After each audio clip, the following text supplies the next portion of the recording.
ఈ వీడియోలో పక్కా గ్రాండ్ లీగ్లో ది బెస్ట్ ర్యాంకులు ఎట్లా తెచ్చుకోవాలని స్మాల్ లీగ్ టీం ఎట్లా క్రియేట్ చేయాలనేది క్లియర్ కట్గా చెప్తా. అసలు ఫిక్స్డ్ ప్లేయర్స్ ఎవరు, ఏ ప్లేయర్స్ని రొటేట్ చేయాలి, ఎక్కువ కథలు అవసరం లేదు. జస్ట్ ఒక 8 మందిని ఫిక్స్డ్గా పెట్టేద్దాం, 2 మెంబర్స్ని రొటేట్ చేద్దాం, ర్యాంక్స్ బెస్ట్ ఎందుకు రావో చూద్దాం. ఓకే, వీడియో ప్రిడిక్షన్లోకి వెళ్తే India versus England semifinal match గుర్తుపెట్టుకోరి.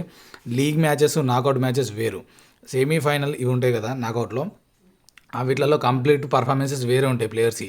కొందరు కంప్లీట్ ప్రెజర్లో పడి లీగ్ అంతా మంచిగా ఆడి వరస్ట్గా ఆడతారు సెమీఫైనల్స్, ఫైనల్స్ వచ్చినప్పుడు.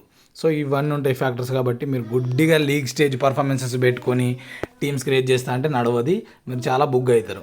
సో ఈ వీడియోలో నేను అదే చెప్పబోతున్నా, అసలు టీం ఎట్లా క్రియేట్ చేసుకోవాలనేది. మ్యాచ్ వచ్చేసి 8ంటికి ఉంది. వెదర్ ఛాన్సెస్ అయితే చాలా వరకు రెయిన్ ఛాన్సెస్ ఉన్నాయి. నేను ఆల్రెడీ గూగుల్లోకి వెళ్ళి చూస్తే నాన్ స్టాప్గా ఒక 7-8 గంటలు మొత్తం రెయిన్ ఉందన్నట్టు చూపిస్తుంది. ఓకే, సో అది గుర్తుపెట్టుకొని ఇన్వెస్ట్మెంట్స్ కంట్రోల్లో పెట్టుకోర్రి. అండ్ ఇక్కడ ప్రాబబుల్ 11 ఇండియా చూసుకుంటే రోహిత్ శర్మ, విరాట్ కోహ్లీ, పంత్, సూర్యకుమార్ యాదవ్, డూబే, హార్దిక్ పాండ్యా, జడేజా, అక్షర్ పటేల్, హర్షదీప్ సింగ్, కుల్దీప్ యాదవ్, బుమ్రా. సో వీళ్ళు మన ప్రాబబుల్ 11లో అయితే ఉండబోతున్నారు. ఓకే, అండ్ మ్యాక్సిమం చేంజెస్ ఏం కాకపోవచ్చు, 2 టీమ్స్ కూడా విన్నింగ్ కాంబినేషన్ తోటి వెళ్తాయి నాకు తెలిసి. ఇంగ్లాండ్ ప్రాబబుల్ 11 చూసుకుంటే Buttler, Phillip Salt, Jonny Bairstow, Harry Brook, Moeen Ali, Livingstone, Sam Curran, Chris Jordan, Jofra Archer, Adil Rashid, Reece Topley. వీళ్ళు ఇంగ్లాండ్ ప్రాబబుల్ 11. ఓకే, గ్రౌండ్ విషయం చూస్తే మీరు ఇది బాగా గుర్తుపెట్టుకోరు. వెన్యూలో ఎట్లుందంటే ప్రావిన్స్ స్టేడియం గుయానాలో మ్యాచ్ ఉంది. Average first innings score just 131. ఇక సెకండ్ ఇన్నింగ్స్ అయితే ఇంకా దారుణం 82. అంటే కంప్లీట్గా ఇది బౌలింగ్ ఫేవరబుల్లానే ఉంది ప్రీవియస్ మ్యాచెస్ అన్నీ చూసుకుంటే. ఈ మ్యాచ్లో కూడా ఇవే స్టార్ట్స్ కింద వరకు అయితే మీరు కంప్లీట్గా బౌలర్స్, ఆల్రౌండర్స్ తోటి వెళ్ళాల్సి ఉంటుంది. అండ్ పేస్ వర్సెస్ స్పిన్ విషయానికి వస్తే 69-43 అయితే ఉంది. ఆ స్పేసర్స్కి కొంచెం ఎక్కువ అసిస్టెన్స్ ఉంది. ఫ్రీ ఫ్యాంటసీ బాబాజీ టీమ్స్ కావాలనుకుంటే టెలిగ్రామ్ లింక్ డిస్క్రిప్షన్లో పెడితే ఒకసారి జాయిన్ అయిపోండి. ఇప్పుడు స్మాల్ లీగ్ టీం ఎట్లా క్రియేట్ చేయాలన్నది నేను డైరెక్ట్గా క్రియేట్ చేసి చూపిస్తా. అండ్ ఫస్ట్ బౌలింగ్ ఇండియా చేస్తే ఎట్లా క్రియేట్ చేయాలి, ఫస్ట్ ఇంగ్లాండ్ బౌలింగ్ చేస్తే టీం ఎట్లా క్రియేట్ చేయాలనేది క్లియర్గా ఎక్స్ప్లెయిన్ చేసి గ్రాండ్ లీగ్స్ ఎట్లా క్రియేట్ చేయాలనేది చెప్తా. ఒకవేళ ఫస్ట్ ఇండియా కనుక బౌలింగ్ చేస్తే మీరు ఈ కాంబినేషన్ తోటి అయితే వెళ్ళొచ్చు. మీరు అనుకోవచ్చు బట్లర్ని నేను ఎందుకు డ్రాప్ చేసిన అని. సో బట్లర్ని అయితే నేను డ్రాప్ చేస్తున్నా. ఆబ్వియస్గా సాల్ట్ని, హ్యారీ బ్రూక్ని, నేను బెయిర్స్టోని వీళ్ళని కూడా కన్సిడర్ చేయట్లేదు టీంలో. మెయిన్గా బట్లర్ని ప్రతి ఒక్కరు క్యారీ చేస్తారు. తినని కూడా నేను డ్రాప్ చేయడానికి రీజన్ ఏంటంటే మన ఇండియన్ బౌలర్స్కి చాలా స్ట్రగుల్ అవుతాడు. అండ్ యావరేజెస్ మంచిగా ఉంది, మంచిగా కొట్టిండు. కాకపోతే ప్రతి ఒక్కరికి వికెట్లు ఉన్నాయి కాబట్టి, సో లో స్కోరింగ్ పిచెస్ కాబట్టి, సో డెఫినెట్గా పర్ఫామ్ చేయొచ్చు, చేయకపోవచ్చు. సో నేను బట్లర్ని అయితే ఫస్ట్ బౌలింగ్ కనుక ఇండియా చేస్తే నేను బట్లర్ని డ్రాప్ చేస్తున్నా. పంత్తో వెళ్తున్నా. పంత్ ఎందుకంటే హిట్ ఆర్ మిస్ టైప్ గట్టిగా ఉన్నసేపు ఉంటాడు కాబట్టి, సో తనని క్యారీ చేస్తున్నా. బ్యాటింగ్ సెక్షన్లో రోహిత్ శర్మ, సూర్యకుమార్ యాదవ్, విరాట్ కోహ్లీ ముగ్గురిని అయితే క్యారీ చేస్తున్నా. సో రోహిత్ ఎందుకు క్యారీ చేస్తున్నా అనేది మీకు చెప్పాల్సిన పర్లేదు, లాస్ట్ మ్యాచ్ ఎట్లా ఆడినో తెలుసు. And Suryakumar Yadav T20 specialist తెలుసు. ఇక్కడ క్వశ్చన్ మార్క్ ఎక్కడ వస్తుందంటే విరాట్ కోహ్లీని తీసుకోవాలా, డ్రాప్ చేయాలనేది పెద్ద క్వశ్చన్ మార్క్. తను ఒక talented player, classy player. But thing ఏంటంటే ఇక్కడ తను ఫామ్లోనే లేడు. సో తన మీద మీరు రిస్క్ తీసుకుంటారా లేదా అనేది పర్సనల్ చాయిస్. ఆల్రౌండర్స్ విషయానికి వస్తే నేను డెఫినెట్గా పాండ్యా, మోయిన్ అలీ, లివింగ్స్టన్ తోటి వెళ్తా. సో పాండ్యా డిఫాల్ట్గా 100% ఉండాల్సిన ప్లేయర్. మోయిన్ అలీ, లివింగ్స్టన్ ఎందుకు ఉండాలంటే వీళ్ళు ఓవర్స్ వేస్తారు. ఎందుకంటే లో స్కోరింగ్ పిచ్ కాబట్టి డెఫినెట్గా ఓవర్లు వేస్తారు, మళ్ళీ బ్యాటింగ్ కూడా చేస్తారు. సో నాకు ఈ ఫిలిప్ సాల్ట్, ఈ బెయిర్స్టో వీళ్ళకంటే మోయిన్ అలీ వీళ్ళే బెస్ట్. ఎందుకంటే లో స్కోరింగ్ ఉన్నప్పుడు బెయిర్స్టో అండ్ ఫిలిప్ సాల్ట్ మహా అయితే ఒక 30 రన్లు కొడతారేమో. ఇక్కడ ఏమైతే తెలుసా, వీళ్ళిద్దరు ఓవర్లు వేసినప్పుడు ఇద్దరికి ఒక్కొక్క వికెట్ పడ్డా ఆ పాయింట్లను కవర్ చేస్తారు. మళ్ళీ వీళ్ళు బ్యాటింగ్ వచ్చి మళ్ళీ 10-20 రన్లు డెఫినెట్గా కొడతారు. సో వీళ్ళే ఎటు చూసుకున్న ఫ్యాంటసీ పరంగా వీళ్ళే బెస్ట్ ప్లేయర్స్, అది గుర్తుపెట్టుకోరు.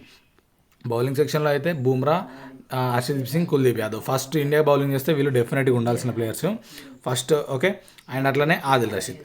So okay, second bowling England చేస్తుంది కాబట్టి, సో సెకండ్ ఇన్నింగ్స్లో మనకి ఆదిల్ రషీద్ హెల్ప్ అవుతాడు. ఓవరాల్గా ఇండియా ఫస్ట్ బౌలింగ్ చేస్తే ఈ కాంబినేషన్ తోటి వెళ్తే మీరు విన్ అయ్యే ఛాన్స్ ఉంటాయి. కెప్టెన్ అయితే మీరు పక్కా హార్దిక్ పాండ్యాకే ఇచ్చేసుకోండి, ఎందుకంటే బౌలింగ్ ప్లస్ బ్యాటింగ్ చేస్తారు కాబట్టి. వైస్ కెప్టెన్ చాయిస్ మీరు హర్షదీప్ సింగ్కి ఇవ్వచ్చు, ఫస్ట్ బౌలింగ్ చేసినప్పుడు బుమ్రా కూడా ఇవ్వచ్చు. సో ఇద్దరిట్లో ఎవరికి ఇస్తారు అనేది మీ చాయిస్. సో నేనైతే ఈ టీంని ప్రిడిక్ట్ చేస్తున్నా. India first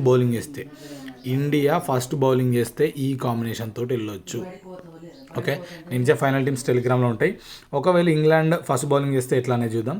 so England first bowling చేస్తే కూడా ఆల్మోస్ట్ ఆల్ చాలా ప్లేయర్స్ని డిఫాల్ట్గా పెట్టిన. ఓకే, ఇక్కడ చూసుకోండి, నేను 9 ప్లేయర్స్ని డిఫాల్ట్గా పెట్టిన. ఓకే, 9 ప్లేయర్స్ని ఎవరిని డిఫాల్ట్గా పెట్టిన? పంత్ని డిఫాల్ట్గా పెట్టిన, రోహిత్ శర్మ, సూర్యకుమార్ యాదవ్, మొయిన్ అలీ, హార్దిక్ పాండ్యా, లివింగ్స్టన్, బుమ్రా, హర్షదీప్ సింగ్ అండ్ కుల్దీప్ యాదవ్. వీళ్ళందరూ డిఫాల్ట్గా ఉంటారు. టాస్ ఎవరిది పడ్డా సరే ఈ 9 అయితే డిఫాల్ట్గా ఉంటారు, గుర్తుపెట్టుకోర్రి. సో నేను చేంజ్ చేసిన ప్లేయర్స్ ఎవరు? విరాట్ కోహ్లీ ఫామ్లో లేడు కాబట్టి విరాట్ కోహ్లీ ప్లేస్లో చేజింగ్లో మనకు బట్లర్ హెల్ప్ అయ్యే ఛాన్సెస్ ఉంటాయి. ఎందుకంటే రప్ప ఎక్కిండంటే ఒక 34 కొడుతూనే ఉంటాడు హిట్టింగ్. సో అప్పుడు తను ఉంటే కొంచెం ఓకే చేజింగ్లో. ఫస్ట్ బ్యాటింగ్ పడ్డప్పుడు మనం ఛాన్స్ తీసుకోవచ్చు, కానీ ఇంగ్లాండ్ది చేజింగ్లో ఉన్నప్పుడు బట్లర్ ఉంటేనే బెస్ట్. ఎందుకంటే కొడితే బిగ్ నాకే ఆడతాడు, లేదా అవుట్ అవుతాడు, అది వేరే విషయం. సో ఉంటే బెస్ట్. సో ఇక్కడ వీకెండ్ డ్రాప్ చేసి నేను బట్లర్ని అయితే తీసుకున్నా. అండ్ ఇంకొకటి ఏంది, ఫస్ట్ బౌలింగ్ ఇంగ్లాండ్ కాబట్టి జోర్డన్ అయితే డెత్లో వికెట్లు కూడా దొరుకుతాయి కాబట్టి ఆదిల్ రషీద్ని డ్రాప్ చేసి తనని తీసుకున్నా. ఓకే, మీరు ఇట్లా కూడా తీసుకోవచ్చు, లేదా బట్లర్ని పక్కకు పెట్టి ఆరెల్స్ ఇండియా నుంచి ఇంకో సూర్యకుమార్ యాదవ్ ఎవరన్నా లైక్ బట్లర్ని పక్క పెట్టి ఇక్కడ జోఫ్రా ఆర్చర్ కూడా ట్రై చేసి, లేదా గుర్తుపెట్టుకోరి. సో ఇక్కడ జోఫ్రా ఆర్చర్ తోటి కూడా వెళ్ళొచ్చు మీరు జోర్డన్ ప్లేస్లో. ఓకే, సో ఇది ఓవరాల్గా ఇంగ్లాండ్ ఫస్ట్ బౌలింగ్ చేస్తే మీకు టీం కెప్టెన్సీ అప్పుడు హార్దిక్ పాండ్యా అవుతాడు, వైస్ కెప్టెన్సీ కుల్దీప్ యాదవ్ అవుతాడు. ఎందుకంటే ఇంగ్లాండ్ ఫస్ట్ బౌలింగ్ చేసిందంటే సెకండ్ ఇన్నింగ్స్లో స్పిన్నర్స్ కొంచెం ఎక్కువ ఛాన్సెస్ ఉంటాయి కాబట్టి వికెట్లు పడడానికి ఇండియాకి. సో కుల్దీప్ వీసీ ఆప్షన్ అవుతాడు, అది గుర్తుపెట్టుకోరు. ఓకే, అండ్ మీరు లేదా పంత్కు కూడా వీసీ ఇచ్చుకోవచ్చు ఇండియా కనుక ఫస్ట్ బ్యాటింగ్ చేస్తే. ఓవరాల్గా 2 టీంల ప్రిడిక్షన్ ఇది. ఇప్పుడు గ్రాండ్ లీగ్స్ అనేది చూద్దాం. గ్రాండ్ లీగ్ చూసుకుంటే మీరు సింపుల్, నేను చెప్పేది గుర్తుపెట్టుకోరు, ఏదో 10 టీంలు 20 టీంలు అంతా జూజుబీ, 4 టీంలు పెడదాం, గ్రాండ్ లీగ్ కొడదాం. ఓకే, సో గ్రాండ్ లీగ్స్లో మనం 4 టీంలు క్రియేట్ చేస్తాం. ఆ టీంలో ఈ ప్లేయర్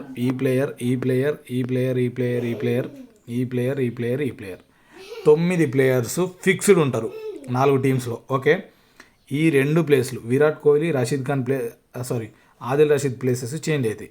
ఎవరితోటి చేంజ్ అవుతాయి కూడా చెప్తా. ఓకే, ఇప్పుడు ఎవరితోటి చేంజ్ చేయాలంటే ఆ ప్లేసెస్ అది నేను ఫైనల్గా డైరెక్ట్ టెలిగ్రామ్ ఛానల్లో ఇస్తాను. గ్రాండ్ లీగ్స్ మీకు జస్ట్ ప్లేయర్స్ని చెప్తున్నా, ఆ ప్లేయర్స్ని ఎట్లా అనేది టాస్ బేస్ చేసుకొని నేను రొటేషన్స్ అయితే చేస్తా.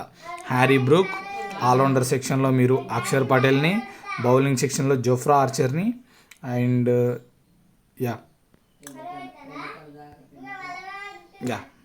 వీళ్ళని, అండ్ బౌలింగ్ సెక్షన్లో మీరు జోర్డన్ని. సో వీళ్ళని గ్రాండ్ లీగ్స్లో రొటేట్ చేయాల్సి ఉంటుంది. సో బేస్డ్ ఆన్ మనకి టాస్ బేస్డ్ అన్నమాట. వీళ్ళని ఎట్లా రొటేట్ చేయాలనేది నేను డైరెక్ట్ టాస్ బేస్ రొటేట్ చేసేసి టీంలో టెలిగ్రామ్లో పోస్ట్ చేస్తే అక్కడ జాయిన్ అయిపోయి ఉన్నాడు. ఓకే, అర్థమైంది కదా, ఎక్కువ అవసరం లేదు. జస్ట్ 4 టీమ్స్ తోటి మంచి ర్యాంక్స్ ఎట్లా కొట్టాలో నేను చూపిస్తాను మీకు. ఆల్రెడీ నన్ను లాస్ట్ ఐపీఎల్ నుంచి ఫాలో అయ్యే వాళ్ళకి తెలుసు. ఆల్రెడీ మనం మినీ జిఎల్స్ కొట్టినాం జస్ట్ స్మాల్ లీగ్స్ తోటి కూడా. సో అది ఫాలో అయిన వాళ్ళు అందరికీ తెలుసు. ఎంతమంది ఉన్నారో నాకు తెలియదు, వాళ్ళు కామెంట్ చేస్తే మీకు అర్థమైతే చూసుకోండి. అండ్ వీడియో అయితే తింటే హోప్ మీకు ప్రిడిక్షన్ నచ్చింది అనుకుంటున్నా. ఫైనల్ టీమ్స్ టెలిగ్రామ్లో వస్తాయి. Thanks for watching. వీడియోని లైక్ చేసి ఫ్రెండ్స్కి షేర్ చేయండి.